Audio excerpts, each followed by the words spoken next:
Welcome to New Realities. I'm Steinfeld, and this program is about an evolution of consciousness that's happening around the world, and part of that is coming into who we are as incarnational beings, who we are as embodied spirits here at this special time of evolution. And tonight's guest is someone who has been on this path, who came from a very intense background as a soldier for the Israeli army and came to a new place of understanding within that experience of being a warrior. His name is Shantam, and he's an astrologer, and he's here to talk to us about his journey. Thank you, Alan. Thank you. So, and he's also written this beautiful book called Mideast Tango, which is about your process of being brought up pretty Zionist, right? And absolutely. Being, you know, pro-Israel, and being, of course, like everyone, having to join the army at 18. Yeah, I actually went in a few months before 18, and the first chapter of the book celebrates my 18th birthday. In the war, because you were for Israel. I was all for identity and the promises that identity can make for the individual. And what promises are those? Well, security primarily. Because when we know that I'm here, I'm fighting for my country, it's like then what? Yeah, then we're safe, supposedly. And we can forge ahead, ignoring some damage that we are likely to cause on the way. And we're not really that safe, but we have that illusion. The illusion. And ultimately, ideally, we are able to crack that illusion, and then the light can come through. Well, we'll get to that. Okay, slowly. No, because you're right there. You're in the war. There's a big Palestinian uprising in the 80s, you said? Late 80s. Late 80s, and you're there on the front line. Right. And so you actually have a machine gun there, and you're shooting people, and they're shooting you. Yes, I did have a gun. It wasn't a machine gun. But the first Intifada was marked with less crossfire.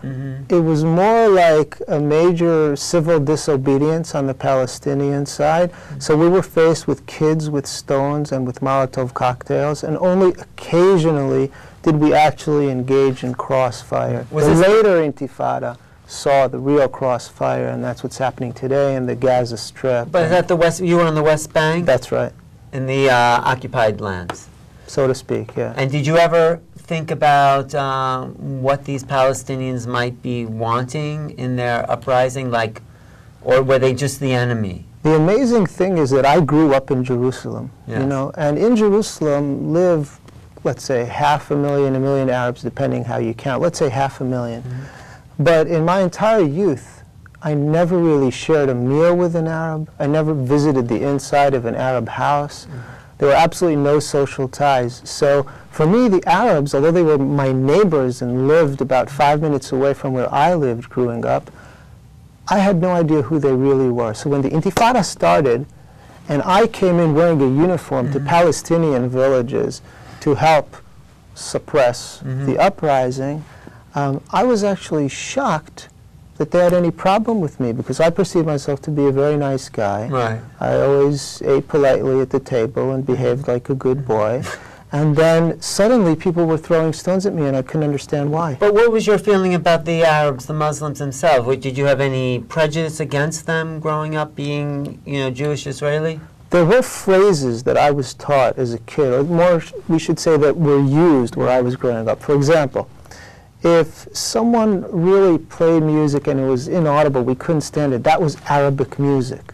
If someone kicked a ball on the soccer field and it went totally off to the left or to the right, that was an Arab kick.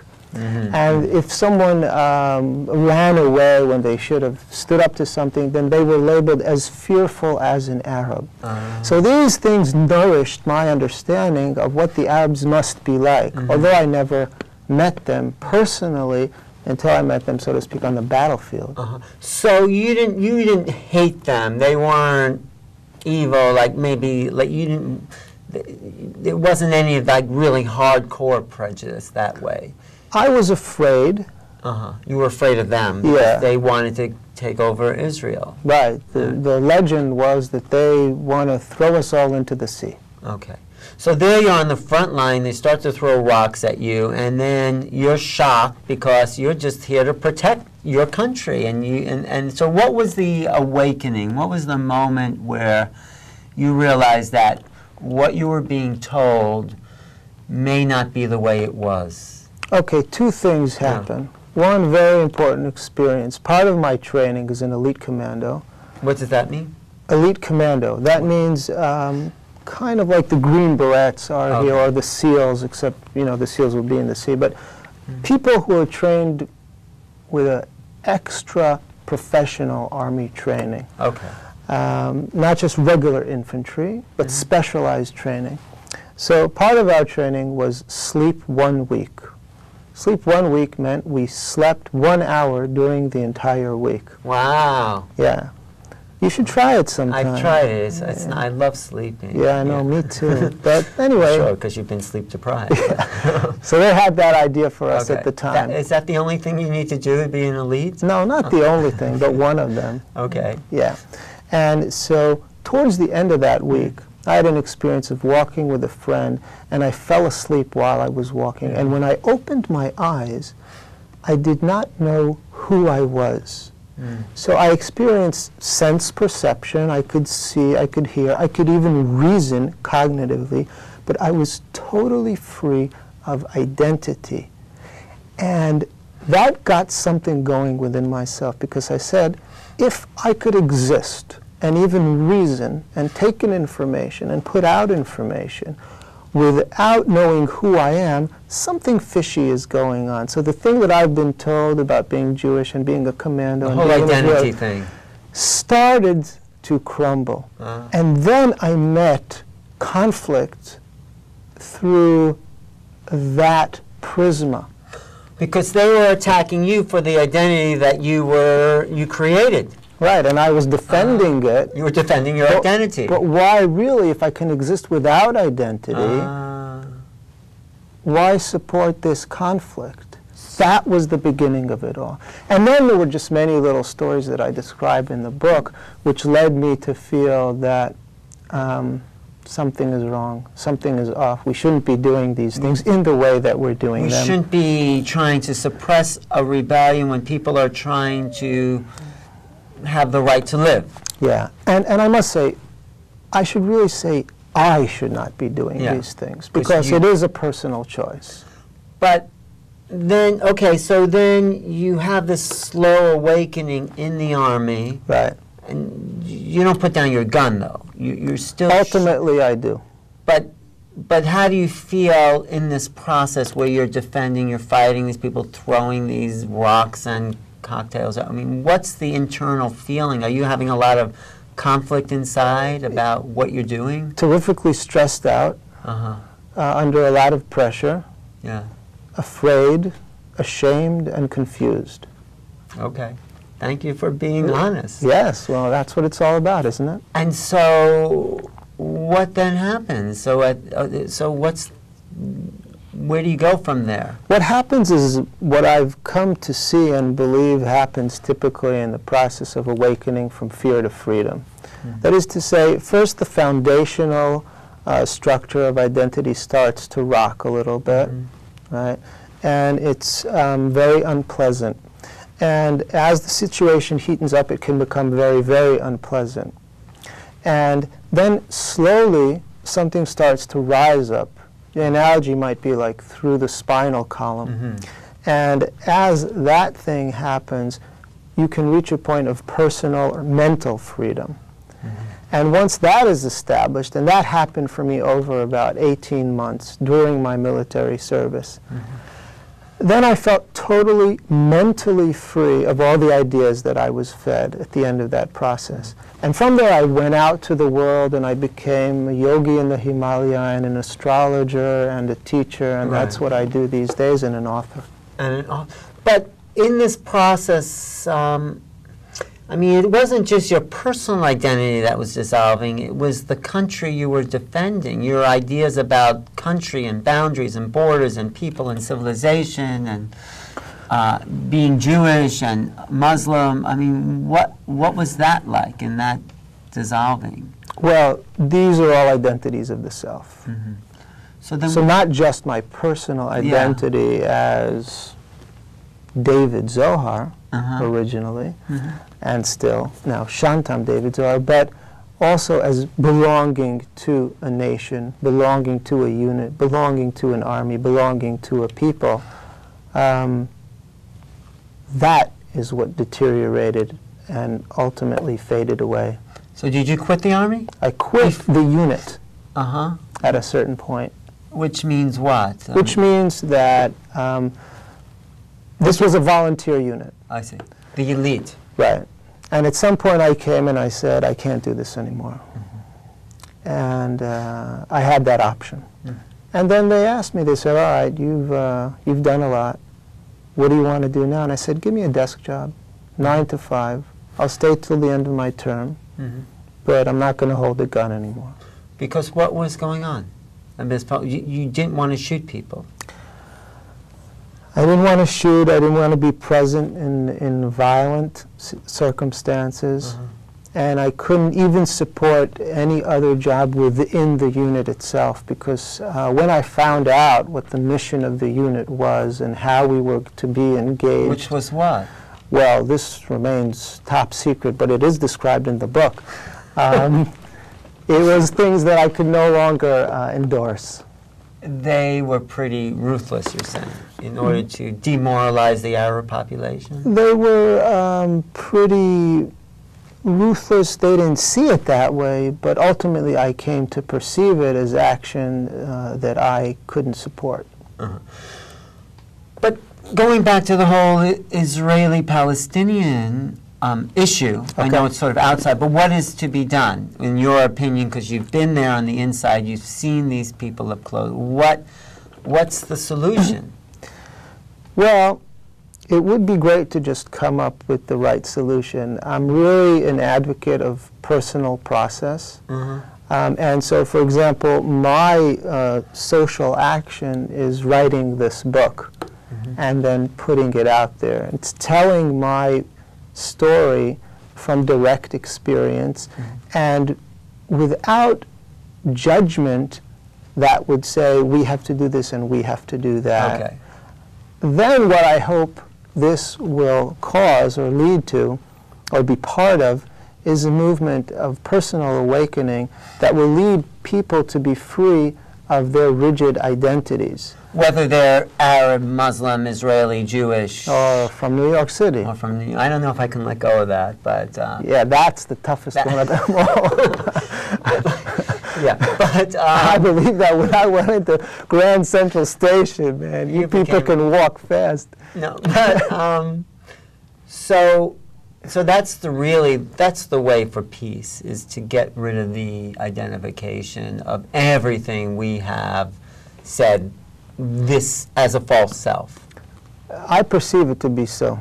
But, and we're getting into astrology, isn't your astrological sign the same sort of identification except on more subtler energy levels? It definitely can be so, and that's why what I believe about astrology is what I believe about every tool and every map that we use. Let it serve us, but let us not serve it. So let's just move from, okay, there you quit the army, and then how did you get into astrology? You started to realize there were other people who, other spiritual teachings, that's like Krishnamurti and other people who said, hey, I'm not who they've told me I am. I must, and there's a literature, there's a rich literature throughout every culture, really, of people who have woken up to this other thing. So then what was your process of discovering that? Well, first, I'm honored to sit near a great psychic such as yourself. Krishnamurti was the first great teacher that I read in my early 20s. So thanks for that. And yeah, actually it went from that, and then I ended up in India. And I ended up first following a pretty strict path of yoga for several years. And I thought that I was going to disappear completely in the Himalaya, as my yoga guru did. Babaji or somebody. Right, exactly. So that lineage, too, is familiar to me and not an accidental choice. But what happened was that at the age of 30, I ended up in a relationship with a woman. And suddenly I realized that while I had some fantastic experiences as a yogi and was blessed to meet incredible people in the lower and higher Himalayan ranges, when I got into personal relationships, I actually was not purified. I could not behave at and display a level of consciousness that I was aspiring towards. I would get angry, I would get frightened, I would get confused. So once again, I realized that I had to change my course of action and actually start practicing something that had to do with interpersonal relationships.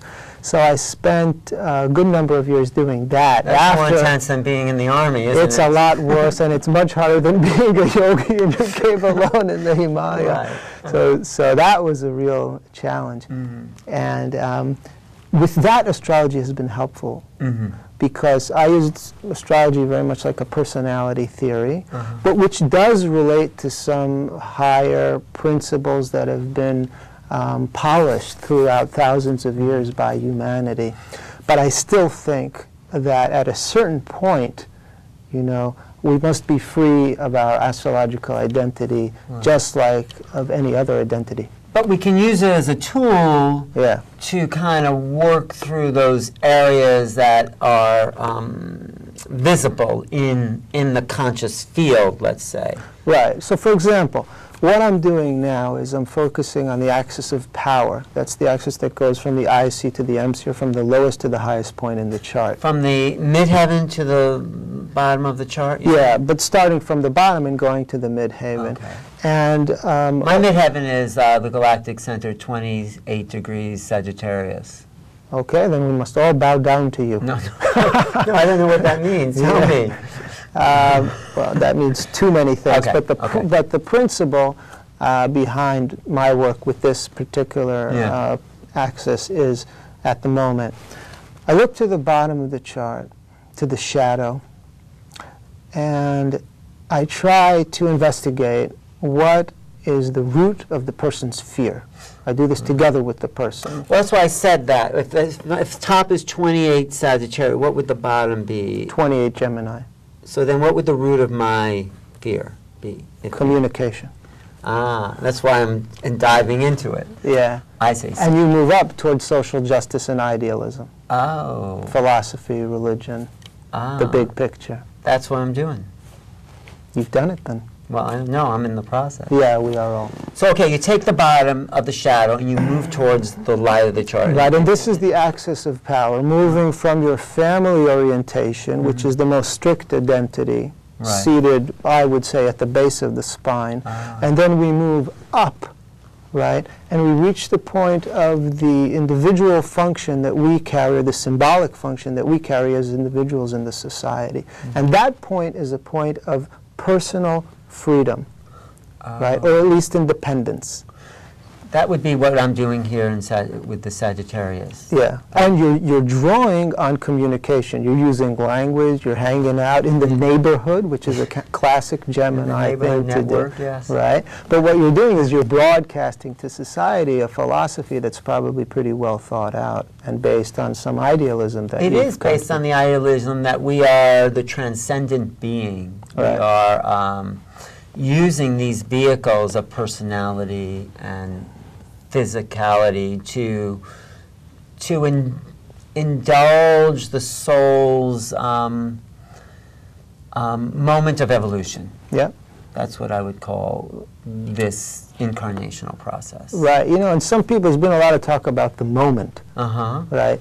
And the moment is really important because people say that the past is gone and the future is yet to come, so what we have is the present moment. But I've come to see that the moment, too, is always slipping away. So I'm curious about that idea. You know, people who really practice a lot of presence in the moment, as I have. What's beyond the moment? Well, is there anything beyond the moment? Because there's nothing else that exists except the moment. Yeah, well, I'd like to leave that open in the air as a question. I'm not saying I have the answer. I just has when you bring it up, it's like there's only the moment, even though it's slipping away, we're slipping away with it. Right. And if we don't follow it, we get stuck in the past, which is our minds and our thoughts. But if we're on the edge of the moment, then we're moving with the wave. It's like surfing. I think the moment is the last frontier. Final frontier. So then how do you pull that into astrology, the moment and being present, and then eventually evolving beyond your chart? I've received a lot of good advice in my life. And one piece of advice was to go and visit a very old, crumpled, Kabbalistic woman in Jerusalem by the name of Colette. She's dead by now. Colette. I know a lot of her students here. Jerry Epstein's been on the show. And Right. Tirzah. You know Tirzah in Jerusalem? Yeah, I know. I stayed there in Jerusalem. But So anyway. they send me to meet her. Yeah. Now, I walked in. She happened to be living 2 blocks away from where I grew up, but I had no idea. I came in. Mm-hmm. She took a look at me and she said, "What is your question?" Okay. Uh-huh. So I said, "My question is, how do you ascend on the vertical plane without losing contact with the horizontal plane?" Mm-hmm. Her answer was, "You sit at the center of the cross." Mm-hmm. That was the conversation. Then she said to me, "What do you do?" I said, "Astrology." She said, "What kind of astrology do you practice?" I said, "I practice the astrology that is true for the moment of encounter." She said to me, "Then you will be successful." Okay. Now, I don't know what she was thinking, but I can tell you what I was thinking. I was thinking, rise on the vertical, the axis of power, without losing touch with the horizontal, the axis of consciousness. Right? So how do we do that? How do we move up to higher states of consciousness, but without losing touch of relationship? How can we do that? How can we become powerful, but still in relationship? Like what we're doing now. Neither one of us is trying to overcome the other. We're nourishing the field. I think we're at the center of the cross. Yeah, I think we are. And the way I get even more to that center, is to just be present with no agenda. Right. Where there's nothing to even say except if there's something that comes up to be said. Yeah. So I think that's the best we can do for each other, is to remind us of surfing the present moment. And isn't it amazing that Ramakrishna, the great yogi, said that context is more powerful than will? And I'm reminded of that when you speak, because that means that we're sitting here in the context of our encounter and we're just prepared to let our agenda go. Agenda is will. And coming from a great yogi like that, you really have to think about it. You know, I could come in here with a feeling and a sense that I'm going to do who knows what, but if I'm not paying attention and open to the experience. But it also reminds me of this idea about art being not what's being pictured, but the way it's being communicated. It's the medium, is the message. It just brought that up. Not the picture of the house, but how the house is painted or communicated is the essence of the feeling, which is sort of goes back to what Ramakrishna says. Right, and if we look at astrology, that would be the ascendant, the how. The how. Yeah. How it's being done. Yeah. Which is the reason we've all incarnated in different ways. And at different moments. Yeah, is to bring a different how frequency to the field. Right. And then to sit in that together. Right, and ideally embrace our particularity, but not at the price of forsaking emptiness. Yeah, I think that's what Rumi would say is the sacred conversation. Yeah, and when they whirl, that's what they do.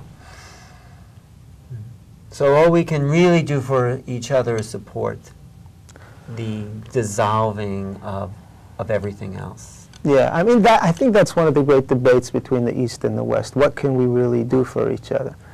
Because in the East, I think you're sort of sent out there with some good advice, or at least a practice. And the suggestion is that you're in your cave alone, you know that there are other people out there doing what you're doing, but essentially the practice is on your own. We don't hear about therapy, you know. Here, conscious relationship, etc. There you're instructed and released. But I think now we're beyond East and West. It's another identity, I think, where we're moving into the new culture of assimilating all those teachings and also forgetting them all. Absolutely. Because everything that's come before now is in a way meaningless. It's absolutely meaningless. So here we are. Yeah. Thank you. Yeah, pleasure. And whatever else needs to arise will. I believe so. And maybe that's what is beyond the moment, is faith. So, yeah, thank you. Yeah. So when people sit with you, they're coming to you for something. You're with them at the center of the cross. So do you actually need to pick up your astrology tools, or are they tools that help you communicate to that person a way of their movement forward? There's great variation. Sometimes I don't even pick up the pages. And sometimes people ask for that, and we start with that. And sometimes we get to it halfway through the meeting. It's really totally open. But what do you want to communicate? When people come to you, what do you feel is the essence of your heart? I believe there's a great benefit into resting into the most fearful experience. And instead of dodging that, embracing it. And from that point, I think something is put in motion which is worthy of experiencing and acts on behalf of the greater good. But give me an example of that. Okay. So we're back. I'm 30 years old, right? I just entered relationship. And my girlfriend, who I'm living with in Boulder, Colorado, says to me, listen, every once in a while, you get this look in your eye that frightens me. And then sometimes you speak and you rationalize things and you preach to me, and I really don't feel good about it. So I take it upon myself and I say, okay, this woman has spoken, you know. And the next time that I become aware of this building up inside of me, I evaluate my options and I see that I know how to do one of two things. One is I know how to preach. The other is I know how to transcend. I am a great yogi and I can just be beyond the situation. But neither one of them strikes me as true. So what I do is I check what is really going on with me, and I realize that what's happening is that I'm totally terrified that she doesn't love me and that I'm alone. So you get honest with that. So I think, first of all, I identify my experience, and then I think, well, what to do next? And I look out to her and I get, okay, I'm simply going to tell her that, and I say it. And then she says back, no, that's not true. I love you, and we're together. You needed to articulate that, because that's at the core of you, the feeling of being unloved. Right. So, well, I mean, that's a negative way of describing it, unloved, but really it's fearful and alone in my experience. So at the moment that I become aware of that, something starts to disintegrate within myself that loses the power on me. Before I'm just responding to it so quickly, the nerve system is just going. You were honest enough with yourself to actually speak that depth of your own feelings. Correct. And that's what we all need to do. I think it might be helpful. I think this is what the greatest teachers I have sat with. Yeah. Radical honesty in each moment of your experience. I am humbled to be associated with them. Yes. Well, you are associated with them because you just reminded me of that. And even if we think it might hurt the person or whatever, that's not our problem. We have to just be true to the feelings without, intentionally doing, just true to the feelings in ourselves. Well, what I'd say is first developing the awareness that, or the attention to the experience itself, and then having the option of sharing it at the appropriate moment. I wouldn't say at all costs always. It depends, but being prepared to do that, open enough, then sometimes we might choose, but for the right reason, not to dump it on somebody else right now. But also, we can take that experience back to the Israeli army, to the Israeli people, All right. and say, could they drop into this place with their Arab neighbors and the Palestinians and say, you know, we're afraid we're going to be wiped out? Or how would you express that core feeling of the Israeli people, which is pushing them to be out there and do the things they do? MideastTango.com, first of all. Okay, you address that in there. Exactly, that's what the book is about. Give us a little hint about that. No, but very important. It's I can't address the feeling of the Israeli people. I can speak about my own experience. But you're psychic enough and aware enough to understand the field of consciousness of the country. I imagine. Yeah, you imagine. That people are very afraid of being wiped out. Mm-hmm. And they are. So what to do? Let's say that was a person, or now it's a country. What would your advice then to be? Go to the depth of that fear. We should set up meditation centers everywhere in Israel. You think so? Yeah, I think so. And it's happening to some extent. And what would that do? And help people, first of all, deal with their traumas. Mm-hmm. Right, through consciousness, through developing awareness and attention to their own experiences. Mm-hmm. And that in itself would be already amazing and potentially enough. And then we would see how that would affect identity and national identity. Mm-hmm. But what about the Palestinian? I know it's getting a little political, who need a country or some place to call their own. Yeah. Right, because you really first have to be established in personal power before you can be completely free. Right, so what do we do? Therefore, anyone has the right to self-definition. That's basic. Before they dissolve the definition. Yeah. So what do you say, what's your, personal opinion? My personal opinion is that I would be very happy to see anyone who wants to define themselves personally or as a group having the opportunity to do so, and I would wholeheartedly support that. And you would give them their own country? I would give them their own country. There you go. He's giving them their own. Yeah. So, but it's even funny because what does that mean? I will give. No, we're just playing. It doesn't mean anything. No, but it's important. It's significant. You know, when I came to write this book, I had to choose a language. And I decided to write it in English because I assumed that if I would write it in Hebrew, I would not be able to escape some of the assumptions inherent in the language that are very basic. So I really pay attention to languages, I'm sure you do, and therefore you, because I only know English really, so. Yeah, but pretty good English. I would say, I can't give the Palestinians anything, but I fully support them in their process of rising to personal identity and national identity. If that's where they're at with it, they must be encouraged to experience that. But it's interesting, the depth of their fear of being wiped out it matches the Israeli fear as well. They're mirrors. Naturally, what do you think my girlfriend was experiencing? What was she experiencing? Well, I don't know, but I imagine the fear that I don't love her and that she is completely alone.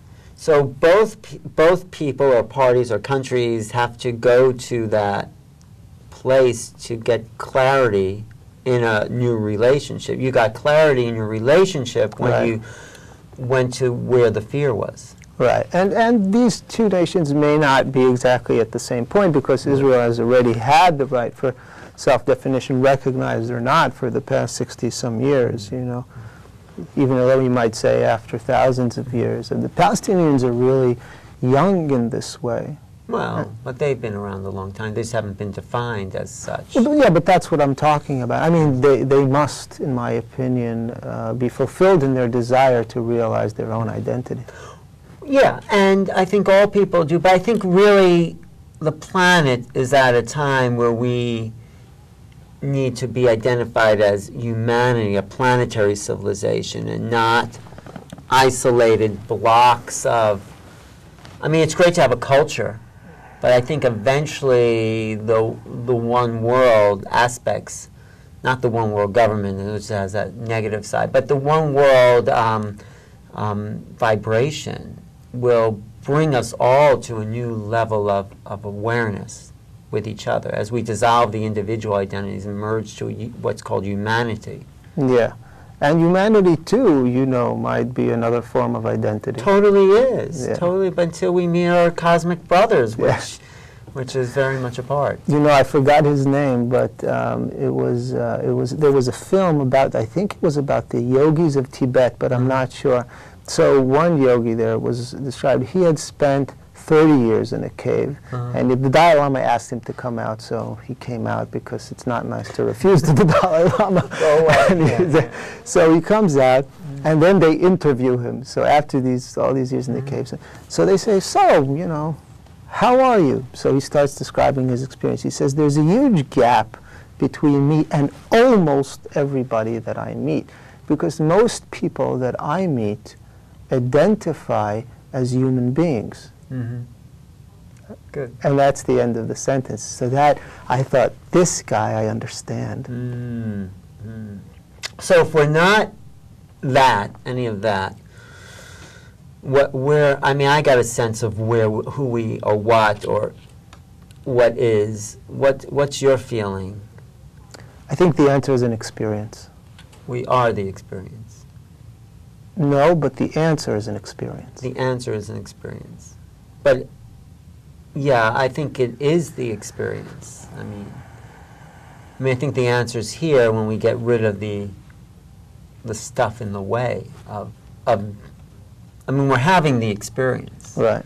But we're putting identity on experience. Right. Naming it. Yeah. And making it mine or this. Right. When experience is undefinable. As Krishnamurti said, the name is not the thing. Yes.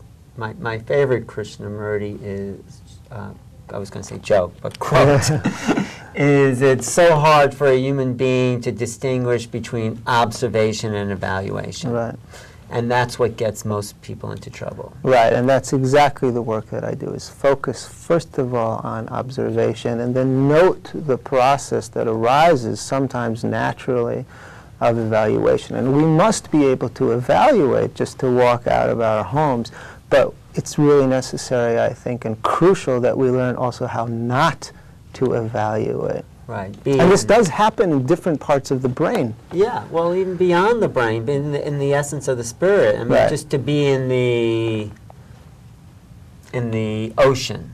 That's a good name for a book, Beyond the Brain. So just to wrap up, Okay. not that there's anywhere to go or do, but no. People come to you, and how do they find you? They watch your show. And after that, what's your website? MideastTango.com, and everything follows. And that's with the book and all that. But Yeah. And then they would come to you for what reason would you suggest? What kind of person what would they be looking for to come to you? An astrology reading, but not really. I think the best thing is if for some reason they come. Okay. Then we can ask them in retrospect why they came, and they'll make up a story about that. But I think this kind of connection is just vibrational. Either you feel it or not. So do you get a sense we're evolving, going someplace? I do, but I wouldn't count on it. Okay. That's fair. Yeah. What I mean to say is, I like to see people get serious about their lives, you know, What does in that their mean? own way. Well, sometimes you say, like, this thing is happening, and then I don't have to do anything about it. I don't think Yeah. so. No, I don't think that that's what you meant, but it was just a chance for me to express Yeah, myself. yeah. No, I think that's Yeah. any chance for you to express yourself is okay. I can't sing like Linda, but at least we can have this conversation. And a lot of it is in this book. I believe so. Mideast Tango, the story of war and awakening. Yeah, I mean, the intensity that you experience it feels like so raw, that core dissolution of the self, but also the fear of annihilation at the same time. Absolutely. And what were you annihilating? That was the kind of, you're annihilating not just the self, but the self's identifying with the ego, the labels that it's. Yeah, one of my favorite stories is the king comes to the spiritual master and says, "You must help me to get rid of my ego." So the master says, "Here's your cave." Yeah. And he walks to the cave and he says, "Don't come out until that time." After one night, the king comes, bows to the spiritual master, and he leaves. The instruction was, don't come out until you have found your ego. But there was no ego to be found. Okay, wait, did I miss something? We spoke about the ego. Right, so the king comes out. No, and that's another thing that sometimes we say, we say ego. Right. And then we've invented this thing, and we're all bowing down to that concept. But actually, one time after I heard that story, I like to listen to stories and really get into it myself. Yeah. So I take some time and I go and I sit and I look. Can I find my ego? I agree with the king. So you haven't found your ego? Not yet. Okay, I'll point it out when you do find it. Okay, thank you. There's that ego. I can come again. Shantam has found his ego. Shantam's found his ego, and no, I don't think there's anything wrong with the ego. Okay, well, let's just keep going on your TVD. We'll just wrap it up.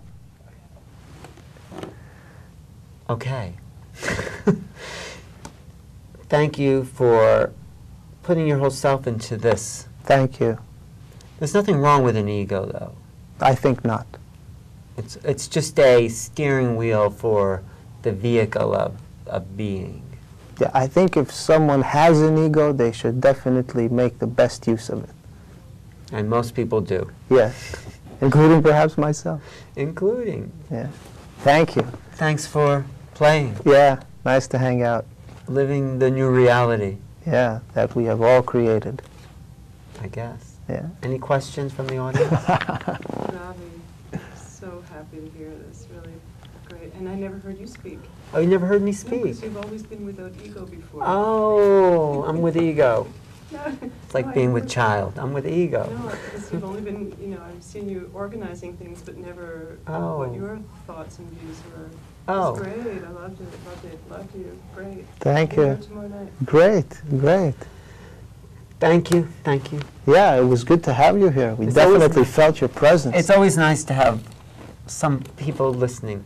Thanks for watching New Realities. This is Alan Steinfeld. And if you want to reach Shantam, go to his website, mideasttango.com, and go to my website, newrealities.com. Thanks for watching.